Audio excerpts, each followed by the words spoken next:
territories and tribal governments to expand access to capital for small businesses, build ecosystems of opportunity and entrepreneurship, and create new jobs and economic opportunity, especially in underserved communities. In addition, the administration also implemented the Emergency Capital Investment Program, or ECIP, which provides over $11 billion in capital directly to CDFIs that are depository institutions and to MDIs to provide loans, grants, and forbearance for small businesses, minority-owned businesses, and consumers, especially in low-income and underserved communities.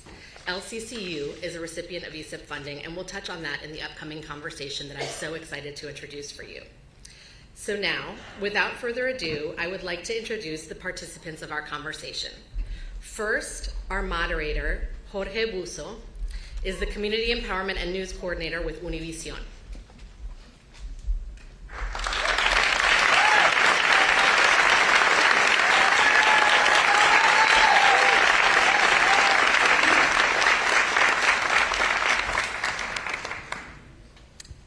Next, we have Vicky Garcia, who's the Senior Vice President of Strategic Initiatives at Latino Community Credit Union.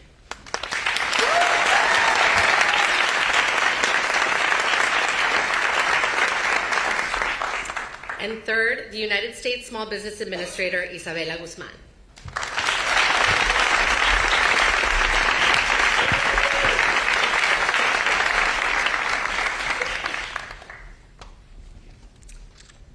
Now, I would like to introduce Vice President Kamala Harris. After I talk about her for a couple minutes. Sorry, didn't mean to kill the buzz there, but just really quick, she is due words of praise, so just bear with me for a couple of minutes before the star attraction makes her way on the stage. So from her time in the Senate to her time in the administration, Vice President Harris has led efforts to support small businesses, including by increasing their access to capital. Vice President Harris has worked to secure both public and private investments for community leaders and small businesses, including minority, women, and rural small businesses. But I wanted to share one personal interaction that I had with Vice President Harris that speaks volumes to her commitment to community. At the height of the pandemic, I was leading a community lending organization that was supporting small businesses, and Vice President Harris reached out to me and other community lenders individually to speak with us and hear what was happening on the ground, and to brainstorm about how the administration could help. I assumed I'd have 5, maybe 10 minutes of her extremely valuable time, but no. Vice President Harris spent over 1 hour on the phone with me. She really listened and deeply cared. She asked important questions and was genuinely concerned by the answers. There is no dollar figure or innovative program that can substitute for that level of authenticity. We are lucky to have her fighting for us at the highest levels. So with that, I introduce to you our incredible Vice President Kamala Harris.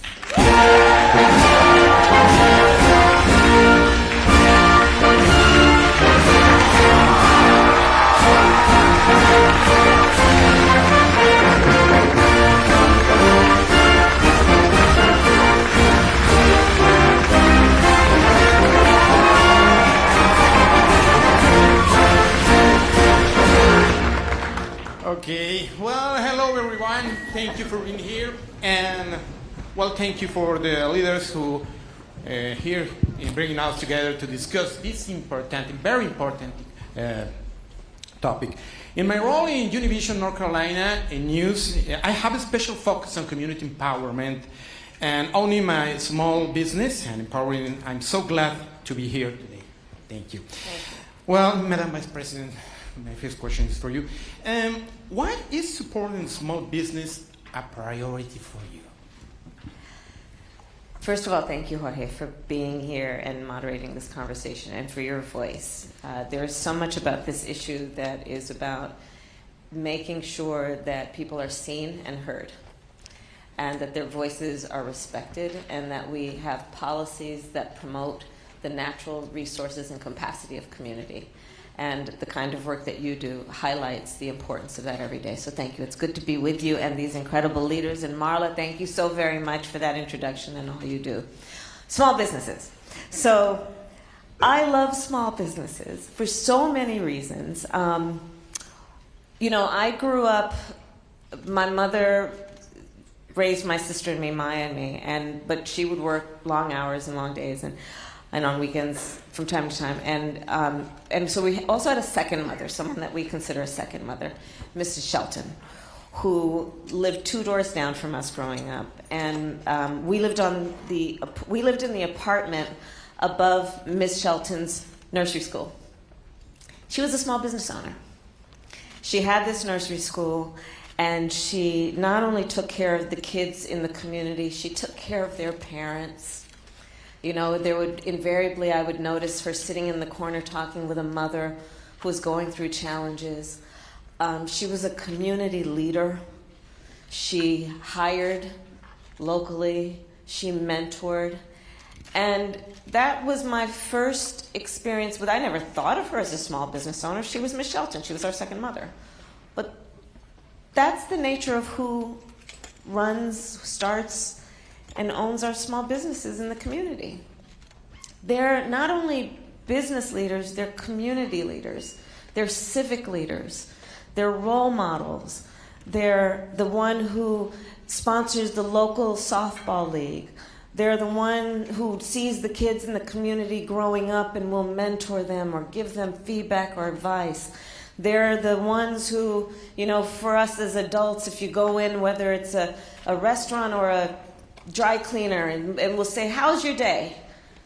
Why are you looking a little down today? Let me put some food in you that I know you like to eat. This is who our small businesses are.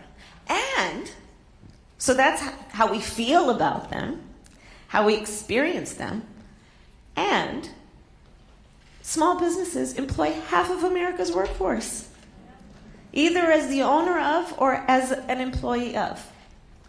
Small businesses are contributing to the economic health of our nation in a profound way. We are here with an emphasis today to talk about Latino and Latina run and own small businesses.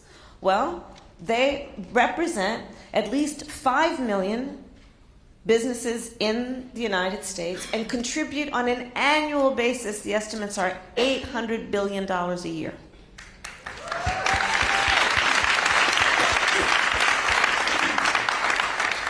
So when I think of small businesses, I think of it in 2 ways predominantly, about what we must do to support small businesses and what we must do to support small business owners.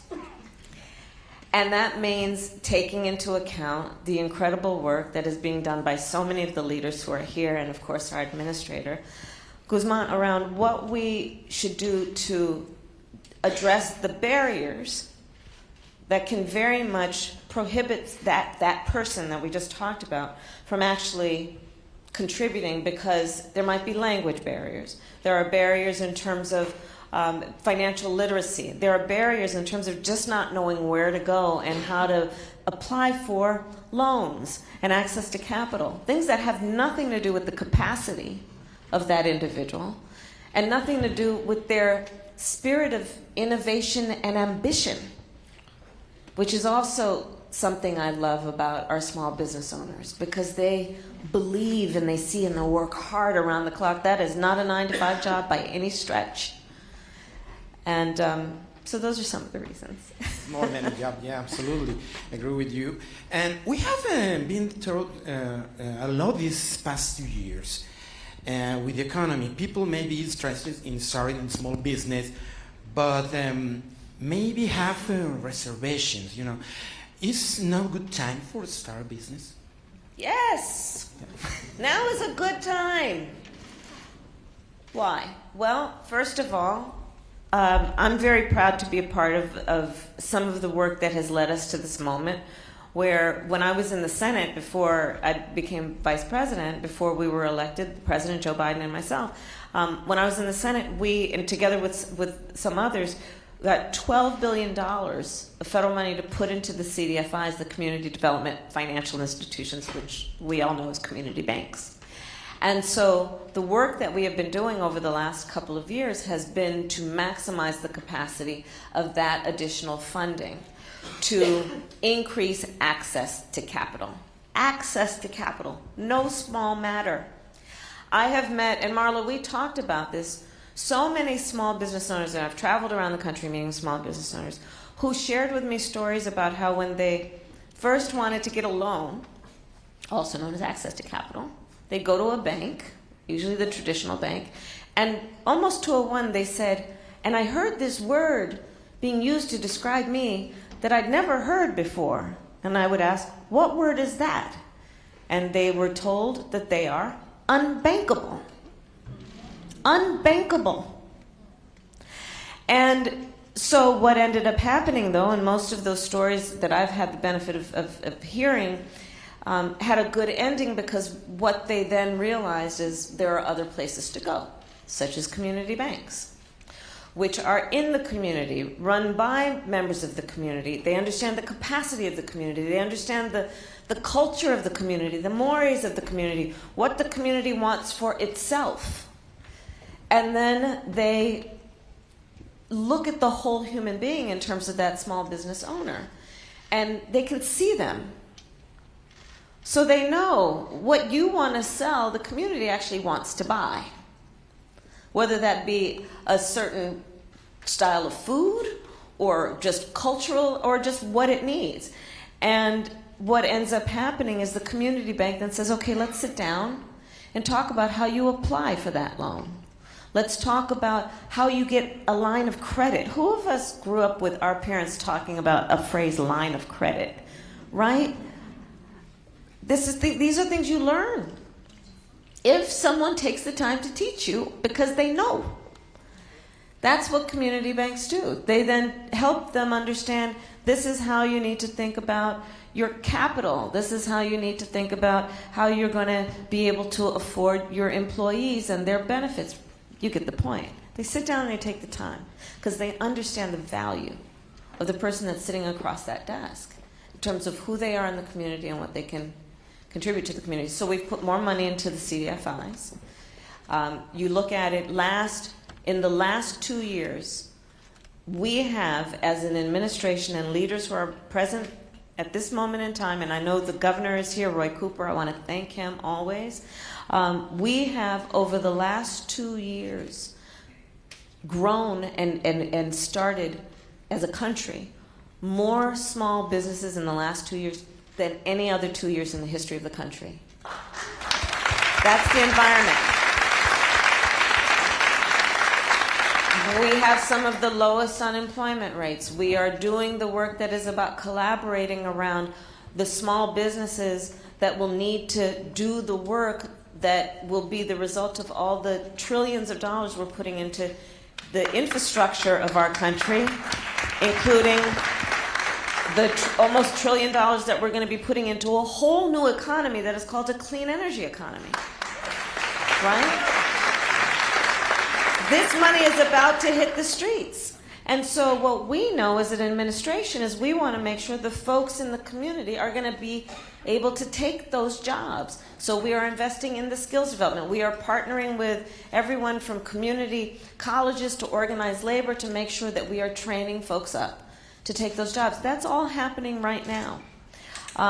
Right now we are looking at, the administrator shared with me, I'll never forget one of the sessions that we had together, that was it over 75% of small businesses that are manufacturing, right? Because a lot of this is about also our administration's perspective that we need to have domestic manufacturing, okay? Well, what the administrator shared with me, it was an aha moment for me, Isabella, was that 75% of manufacturing businesses in America have 20 or fewer employees. Right? So think about this. We're about to put all of these resources into building back up the infrastructure of America, roads and bridges. That's about work that ranges from electricians and engineers to construction workers. Well, the other number that I have tells me that I think it's over 35% of construction workers in America are Latino. Mm-hmm. Right? Yep. So I think about that, yes, as in terms of the worker and that person's quality of life and are they getting paid their value and all of that. But I also think about it in the context of a small business, right? Including manufacturing and what that requires in terms of who the workers are and what their familiarity is with what we need to do to build back up the infrastructure. And then coupling all that with a absolute promise that we have made as an administration, which we are seeing through, that over the next now 4 years, we will increase federal contracts by 50% for minority-owned businesses. So these are federal contracts we're talking about, right? So when you couple these approaches, which is a comprehensive approach, we're going to put the resources into building back up. We understand who small businesses are. We understand who manufacturing businesses are. We understand the importance of lifting up community. We understand the importance of federal contracting, because that's a whole lot of dough that goes into those contracts, and paying attention to who's getting those contracts. It's really very important. And we think that, therefore, this is a good time. Yeah, the time is now. Yeah, absolutely. Thank you for that, Vice President. Well, and now I want to turn to Vicky Garcia, and who helps the Latino Community Credit Union here in Raleigh. And Vicky, can you tell us what are community lenders and why they are important to Hispanic-owned small business? Buenas tardes. Thank you. First, I want to thank you, Madam President, for being here and putting a spotlight in community lenders. That's the fancy name for credit unions or banks that care about the community. Credit unions in particular, and the Latino Credit Union, was founded by Latinos for Latinos and is actually administered by Latinos. So it is an example on how the grassroots movements in North Carolina have created something that can put the economic opportunity there for Latinos in North Carolina. I would like to tell the story how community organizations like ours can help Latinos with the story of one member. His name is Roberto. He came from Mexico. And one of the characteristics of Latinos in North Carolina, we are about 10% of the population here, we're new to the state. This is a state that had received Latinos between the 1990s and the early 2000s. And we are starting to scratch the surface and get noticed because we are creating these small businesses. So Roberto came to the credit union and asked to open an account. Why? Because he just got robbed down the street after cashing his check. So the story starts not only with the idea of having a small business, but also protecting your assets and your family. So the credit union takes care of that member from the very beginning. So opening an account, doing financial counseling, as you were saying, providing financial education, and also helping them move through the continuum of what is a financial history for an individual. So Roberto had his painting business. He had a van and 5 or 6 employees, and he was painting houses, across the region. And he needed a loan for his working capital. He got granted a big contract, and he needed the money for that. So we focus on those micro entrepreneurs that need help to get those small loans. And what's the advantage of that is that we speak his language. Yeah. We speak Spanish, we understand them, and we brought him and guide him through the continuum. But the beautiful thing about that is that Latinos have come to North Carolina and they want to buy houses as well. Yeah. They want to contribute and be members of the community.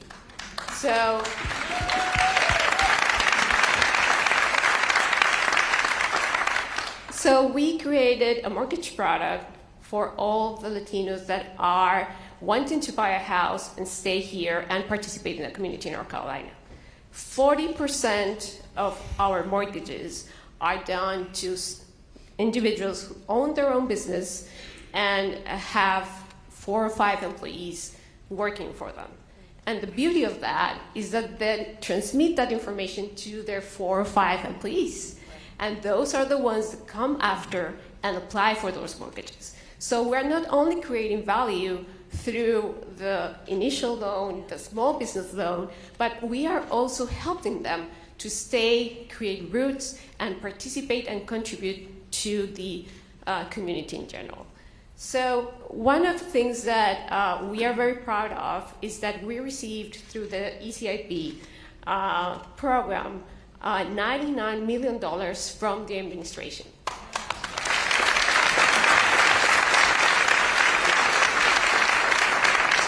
And for us, is the catapult to be able to provide loans for the members in the community. What that money is going to do, we're going to be able to provide 1 million loans in the life of this loan that the administration has given us, and it's going to provide $30 billion in loans that we can provide to the community.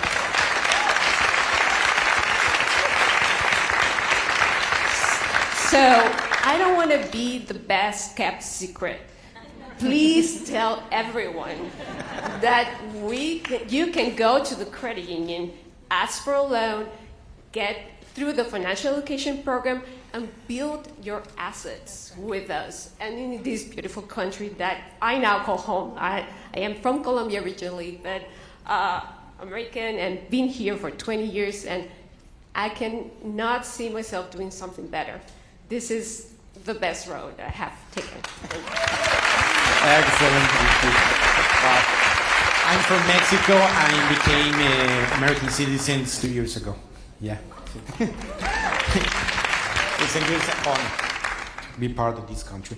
Well, here for Ms. Garcia, how important community banks and credit unions are, Madam Vice President. Can you tell us the administration is doing for support the community banks and credit unions and for a small business? Well, Vicky just gave an example, almost $100 million, because and this is just one of over 150, community banks where we are dispersing these additional resources. Because as you have so beautifully said with that story, the 1 million loans will have a profound exponential impact on the economic health and well-being of the community. And, you said it so beautifully, Vicki. I think that when we think about what we support by supporting this kind of approach is community on a number of levels, both in terms of the contribution and the feeling and the richness of the community, because of the well-being also of the community members. But also, let's be clear, all of these small businesses are paying taxes, right? And so it's also about the tax base of the community, right? In many places in our country, it is that tax base that's going to have everything to do with the resources that go into things like public schools, that go into other community improvements.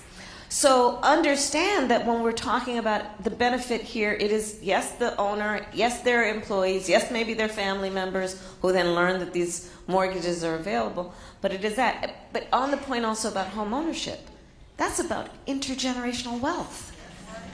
Intergenerational wealth, because think about it. We all know this, right? You own a home, you build up capital. So that when your daughter comes and says, I want to go to such and such college, you might say to her, sweetheart, don't take out a student loan. I'll take out some of the capital from the value of the house. And you don't have to take out those loans. Or your son comes and says, I want to start a small business. Honey, you don't need to, you can come here. And that's intergenerational wealth. And we know for communities of color in particular, but for all Americans, the greatest source of intergenerational wealth is home ownership. So, and that's another thing that when we think about the community banks, it's a huge piece of it. We think of small businesses, but it includes a big piece of business of community banks is helping with home ownership and mortgages. But intergenerational, it's about capacity, it's about taxes, it's about the tax base, and then it's about jobs. Because again, this is about job creation. And for all of those reasons, I think this is critically important, and this is the work then that our administration is doing, in addition to the work we are doing around the federal contracts piece that we just mentioned. In addition to also understanding that our agenda here includes understanding the nuances. So I'll go back, for example, to construction work and what we're doing around building back up infrastructure. The difference between where we are now and where we could be with this approach, our collective approach, is helping that individual who is a construction worker go from being a subcontractor to a prime contractor. That's a very big deal in terms of what that means, in terms of allowing that individual, that woman, that man, that person to be able to grow their business and have, again, the residual impact for the community. So those are some approaches. And then, Administrator, you should speak. You're the one who's doing the hard work through the SBA of implementing a lot of this. How are you thinking about it?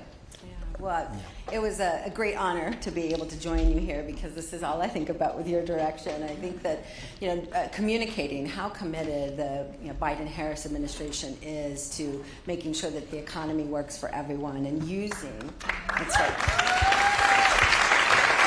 and really using small business and entrepreneurship as that pathway to the American dream. Is really critical. I come from a small business family. I've started my own small businesses, and I've realized opportunity through the American dream. And what Vice President Harris is so committed to is making sure that we can help businesses achieve success outcomes by leveraging federal programs.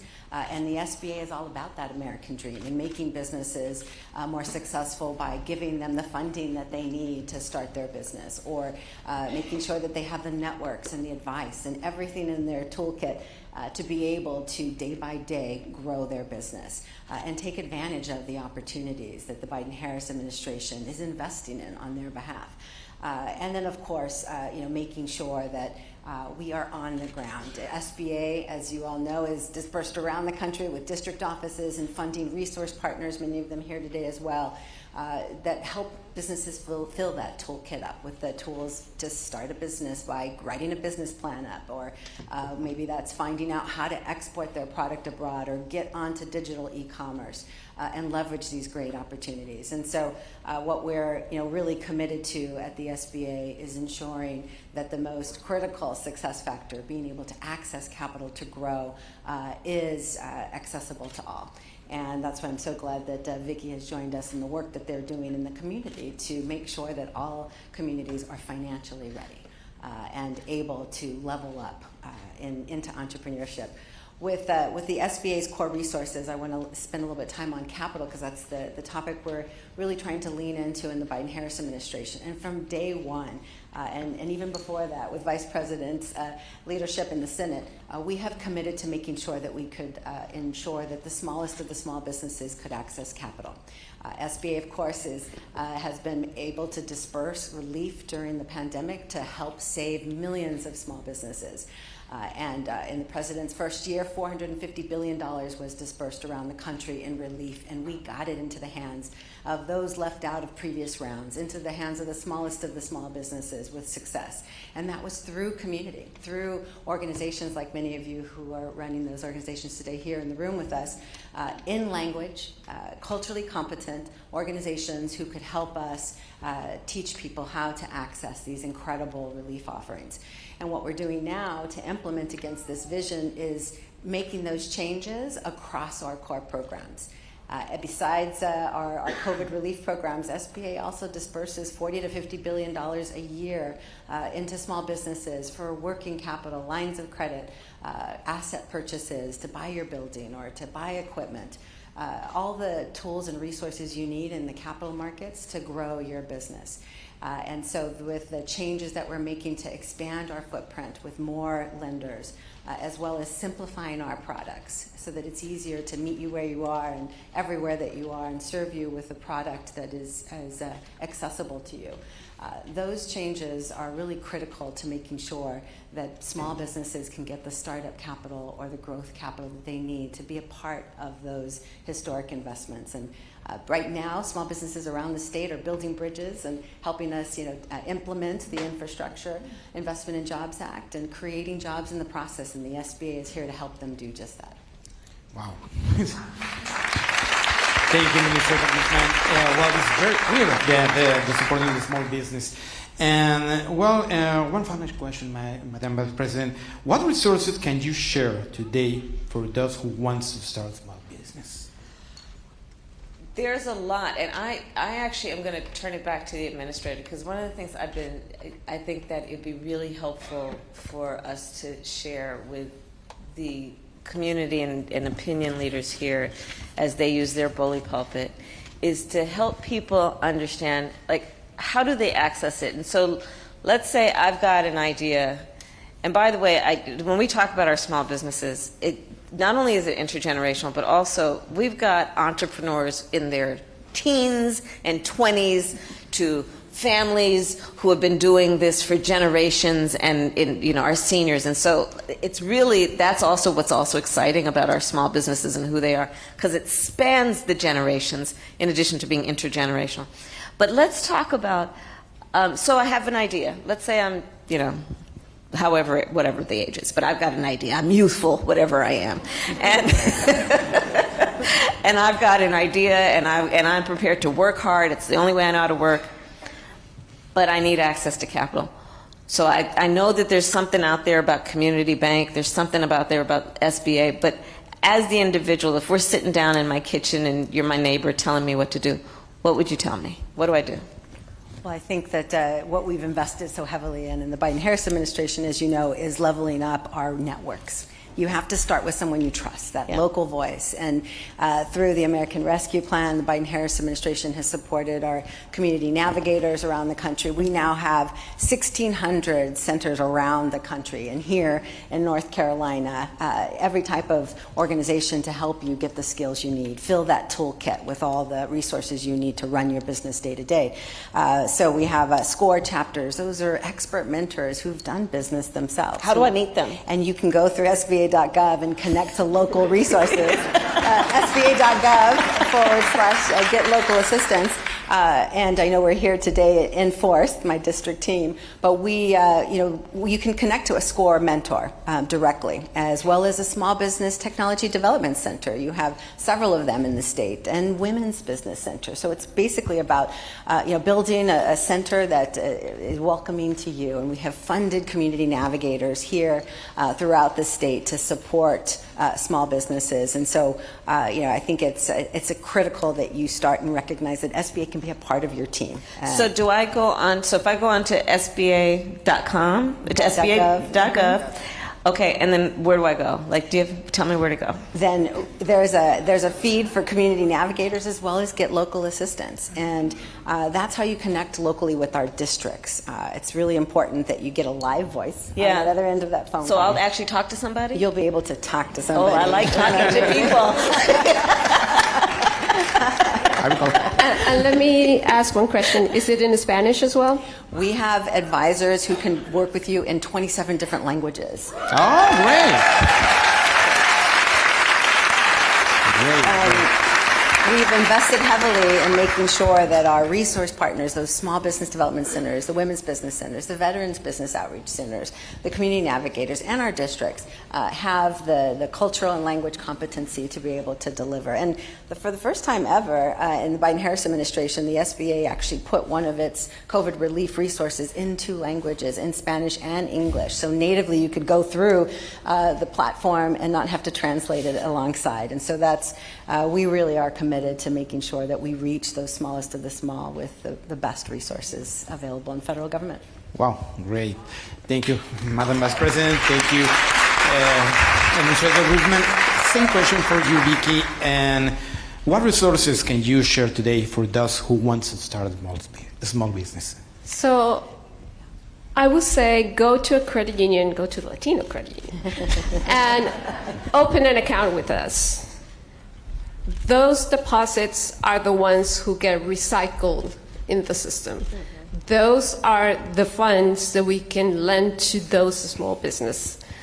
So the investment that the administration did to the credit union is $99 million.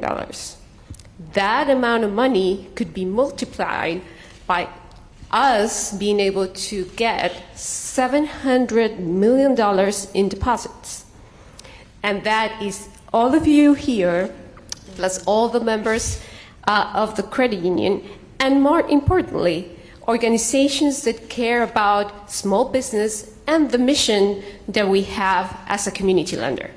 So those private funds and big companies, health organizations can put their deposits with the credit union so we can lend them out to those who need the money the most. So what we had available for you is the ability to open an account, get financial education, and get ready when you are. I know that it can be daunting when you go and, oh, I have an idea, but I don't know who to talk to. And we, as a community lender, we are there for you. And we understand the route that you have taken, and we understand that you need support from an organization that trusts that you can make it. We have one of the best repayment numbers in the loans that we do. 99.3% of our members pay back the loans. Yeah.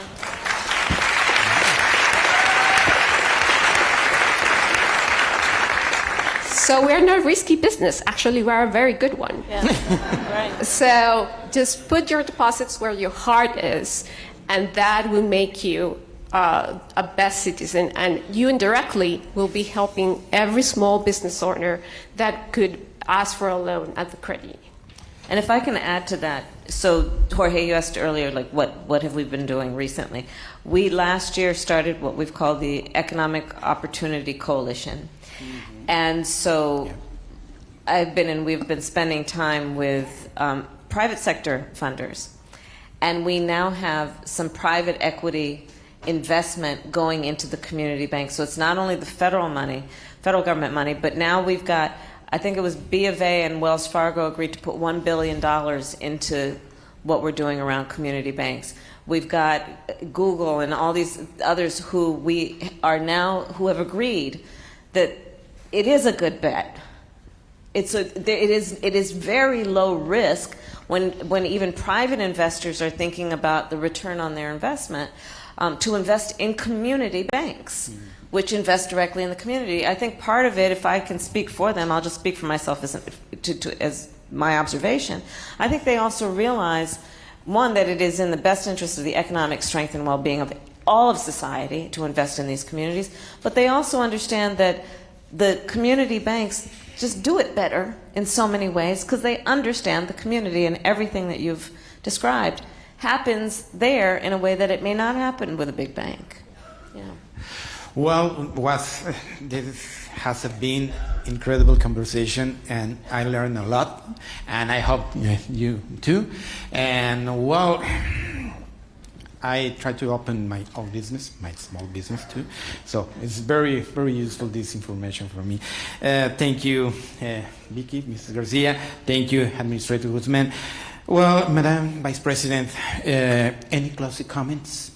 Well, I just want to thank everyone here. We've asked this group of leaders to come together this afternoon because you really are leaders on the ground. And it was very important for us to be here with you to thank you, because the work we do generated out of Washington, D.C. and these places will mean nothing if it doesn't hit the streets as intended. And that's where you all come into play. There are a number of leaders at every level. I also want to mention we have Congresswoman Ross and Congressman Nickel, and I want to thank you all for the work that you have done. There is, at every level, leadership that is important about this work, and we cannot do it without all of you here. So let's keep it going. We have momentum, and the momentum is on our side. And so let's take advantage of this, knowing that time is a-wasting, and but there's a lot of good to do, and we're going to do it together. So thank you all. Thank you. Thank you. The time is now. Thank you so much. Thank you, Ms. Garcia. Thank you, Administrator Guzman. Thank you, Madam Vice President, for this great conversation. Thank you so much.